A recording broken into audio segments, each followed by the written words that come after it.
paraphrasing. You guys haven't talked about that yet in your classroom? No. All right, does anyone else want to take a guess as to what you think paraphrasing might be? If you read my objective, it's a little small, but it says students will be able to define paraphrasing and practice it by writing a paragraph after reading an article. So what do you think might happen when you paraphrase? It's when you finish. It's when you write a paragraph based on some information in the text. Yes, so that's a good start. Absolutely. So paraphrasing is rewriting information that you have just read, but by putting it into your own words. So there's a little picture up there. It says copy and paste. You're not copying word for word what you read. You're taking it and putting it in your own words. You guys do note taking in class, right? So it's sort of like that. You're taking what you read and you're writing it in your own words, and then you can share that information with people. So today what we're going to do is we're going to read an article about a robot hotel in a few minutes, and then you're going to practice paraphrasing it. So pretend that somebody came up to you later today and said, I heard in the library you read an article about Robot Hotel. What was that article about? Right, so whatever you would tell them is whatever you would write. It's taking what you heard and putting it into your own words without copying it word for word. So how do you do it? Read information carefully and closely. You guys are welcome today to take a pencil or crayon and highlight anything that you hear that you think is important when we go through the article. Not now, nobody needs anything in their hand right now. But in your classroom, same thing. If you take a highlighter and you highlight important parts, you pull out the main idea, you pull out supporting details, and then you take that and you write it in your own words. I left everybody one of these. There's one for everybody at their table.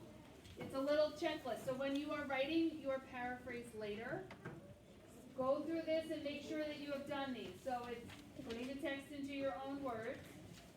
Avoid copying it, so you're not going to write word for word what you heard in the article. And you're going to rearrange it into a similar way like they did, but using your own thoughts. When you get to that A at the bottom, ask yourself if you have included all of the points at the top. You guys can do this for anything. This is going to be like our springboard into our research unit. So we're going to start doing research projects. We chose natural disasters for you guys to do for this year. So we're going to start with paraphrasing, do a couple lessons on that. We're going to watch a brain pop later on paraphrasing versus plagiarizing. So plagiarizing is taking exact text and copying it down but not giving credit, saying that you wrote that when you didn't. Yes, if you quote things, that is totally different. That will be, we'll talk about that too, doing proper citations. If you write in the text, it says... Yes, as long as you say in the text and give the name of the title and the author, yes, then you're good. But if you take a direct quote from something and pass it off as your own, that's plagiarizing. If you take that idea and turn it into your own words, paraphrasing. So paraphrasing is what we're going to do today. So take the paper that has a picture at the top.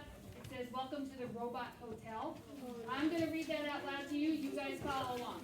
If you want to take a pencil and highlight things that you think are important, you may do so. You can take a crayon. So that paper will be yours to keep. So whatever you need to do to take notes. Yeah, crayon. Not the robot. This is a Three more in the middle.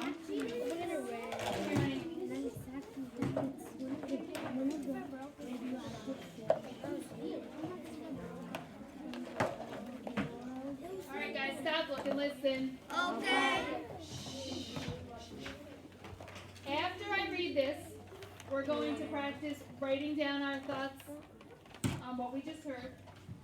We'll share some, and then I have a video clip for you from CBS Morning News of the actual robot hotel. So they went and they visited this hotel that we're going to read about. In China? And they're going to show you all of these cool robots that run this hotel. It's in Japan. All right, so follow along with me. We're on this page. Welcome to the robot hotel. Voice is off. This is from Scholastic News. So it says, welcome to the Robot Hotel. Robots do most of the work at a new hotel in Japan. Guests checking into the Hana Hotel may be greeted by a ferocious-looking receptionist, a talking velociraptor. The dinosaur is actually a robot, one of about 80 that work at a new hotel in Japan. It's the world's first hotel run almost entirely by robots. The Hena Hotel is located inside a theme park near the city of Nagasaki. Its name means strange hotel in Japanese. Hotel guests may find the name is fitting. In addition to the dinosaur robot, the staff includes a humanoid receptionist with hair, skin, and other features that resemble that of a real woman. There's also a robot porter that carries guest suitcases to their rooms, and a robot that switches their lights on and off. Plus,